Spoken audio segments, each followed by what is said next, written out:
आज से कुछ सालों पहले मेरे ग्रेजुएशन के दौरान जब मैं एक छोटे से शहर के मेस में रह रहा था तो हमारे साथ एक भैया रहते थे और उन भैया को मूवीज देखना तो अच्छा लगता था, लेकिन टाइम की कमी की वजह से वो बहुत ही सिलेक्टिव मूवीज ही देखते थे। और क्योंकि मैं एक ऐसा बंदा हूँ जिसे मूवीज, सीरीज, एनिमे देखना बहुत ज्यादा अच्छा लगता है एंड मुझे इन्हीं के बारे में बात करना सबसे ज्यादा पसंद है, और उन भैया के साथ भी मेरी मूवीज को लेकर अक्सर बात हुआ करती थी। एंड ऐसे ही एक दिन बात करते करते मुझे उनकी एक मूवीज को लेकर थियरी के बारे में पता चलती है जो बहुत ही फैसिनेटिंग है। और उनका मानना ये था कि हम जितने भी मूवीज देखते हैं या जितने भी मूवीज बन रही है या बन चुकी हैं, वो सारे मूवीज किसी ना किसी दिन कभी ना कभी जाके सच होगी। उन मूवीज को रियलिटी बनते हुए देखने के लिए शायद हम जिंदा ना हो, क्योंकि वो शायद आज से हजारों साल बाद हो या फिर आज से लाखों साल बाद हो, लेकिन कभी ना कभी जाके जरूर सच होगी। उस टाइम तो मैंने इस बात को हंस के हवा में उड़ा दिया था, लेकिन आज जब मैं इस बारे में सोचता हूँ तो मुझे समझ आता है कि ये बात इतनी भी ज्यादा बेसलेस नहीं है, क्योंकि ऑलरेडी ऐसी मूवीज आ चुकी है जिनमें दिखाई गई चीजें फ्यूचर में जाके सच हो गई, या फिर मैं ये कहूँ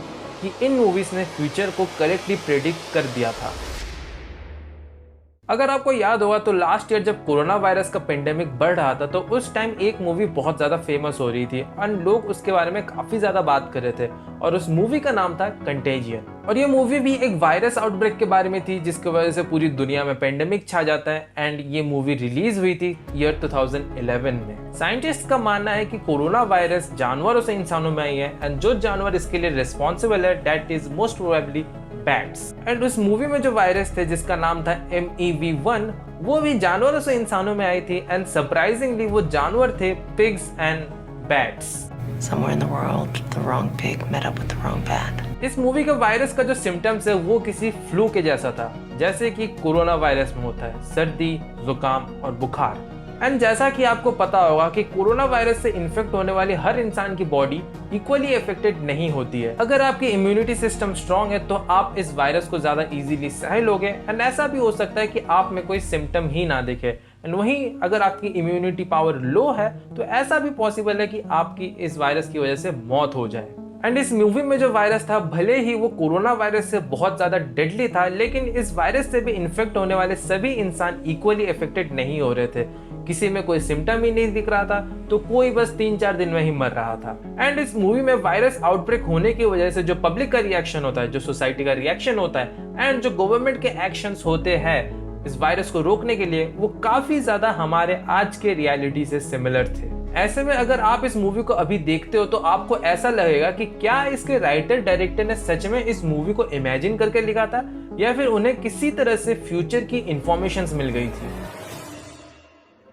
अगर आप साइंस फिक्शन मूवीज के फैन हैं तो आपने back to the future series का नाम तो सुना ही होगा, जो हॉलीवुड का सबसे पहला main stream time travel movie था। एंड इस मूवी का जो सेकंड पार्ट है जो 1989 में आई थी, जिसमें टाइम ट्रैवल करके मार्टी फ्यूचर में 2015 में जाता है। इस मूवी ने जिस तरह ईयर 2015 को प्रेडिक्ट किया था वो आज के रियलिटी से तो काफी दूर है, बट आई विश कि फ्लाइंग कार्स एग्जिस्ट करते।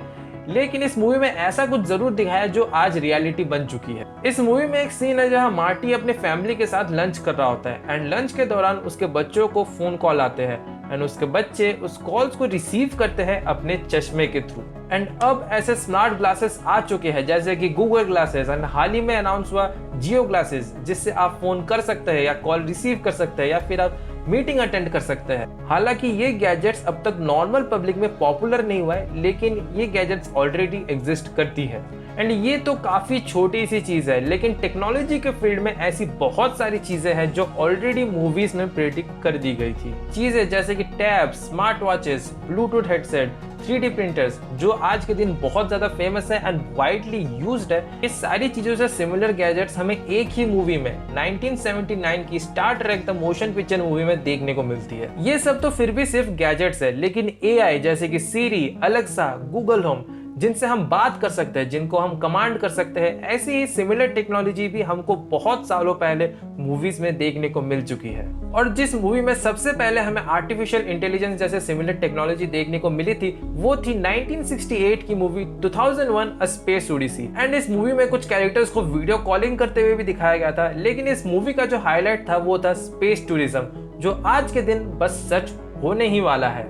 स्पेस टूरिज्म को पॉसिबल करने के पीछे बड़े बड़े लोग जैसे कि Elon Musk, Richard Branson, Jeff Bezos लगे हुए हैं। इनका ये दावा है कि आज से 1-2 साल के अंदर स्पेस टूरिज्म पॉसिबल होगा।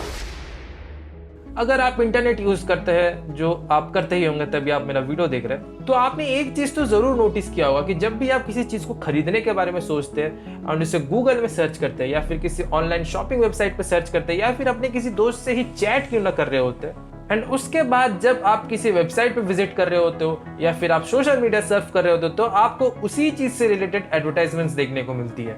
एडवर्टाइजमेंट्स तो हमेशा से एग्जिस्ट करते हैं, लेकिन किसी दिन इतने ज्यादा पर्सनलाइज्ड एडवर्टाइजमेंट्स होंगे ये किसी ने नहीं सोचा था। लेकिन यही चीज हमको ये 2002 की टॉम क्रूज की मूवी माइनॉरिटी रिपोर्ट में जरूर देखने को मिलती है, जहां टॉम क्रूज एक मॉल में जाता है एंड उसे जो एडवर्टाइजमेंट्स दिखाए जाते हैं वो स्पेसिफिकली उसी के लिए टारगेटेड होते हैं। ये सब होता है क्योंकि आज हम जिस भी वेबसाइट में जाते हैं वो वेबसाइट हमारा डाटा और इन्फॉर्मेशन हमसे कलेक्ट करता रहता है, और आए दिन हम ऐसे न्यूज सुनते रहते हैं कि किसी कंपनी से हैकर्स ने डाटा चोरी कर लिया या फिर किसी कंपनी ने दूसरे कंपनी को डाटा भेज दिया या फिर कोई कंपनी चुपके से हमारा डाटा कलेक्ट कर रही थी। और जिस वजह से अगर आज हमको ऐसा कुछ सुनने को मिलता है कि जैसे किसी का डिजिटल फिंगरप्रिंट चोरी हो गया या फिर किसी का आइडेंटिटी यूज करके कोई और इंटरनेट सर्फ कर रहा था, तो फिर हम सरप्राइज्ड नहीं होते। लेकिन 1995 की मूवी द नेट में जब ये सब चीजें दिखाई गई थी तो उस टाइम पे लोगों के लिए जरूर सरप्राइजिंग थी। आज हम इस मूवी को देखेंगे तो हमारे लिए बस ये एक सस्पेंस थ्रिलर मूवी होगी, लेकिन उस टाइम में जब इस मूवी को देखा जा रहा था तो लोगों के लिए ये एक साइंस फिक्शन मूवी थी। तो आपको समझ आ रहा होगा कि इस मूवी ने फ्यूचर को कितने एक्यूरेटली प्रेडिक्ट किया था। एंड जैसा इस मूवी में इस लड़की के साथ हुआ था वैसा आपके साथ ना हो, इसलिए आपको बार बार बोला जाता है कि आपका डाटा बहुत ज्यादा वैल्यूएबल है एंड इंटरनेट को सर्फ करते टाइम सिक्योरिटी का ध्यान रखते हुए करें एंड अपने मोबाइल फोन में एप्स को उतनी ही परमिशन दें जितनी उसकी जरूरत है।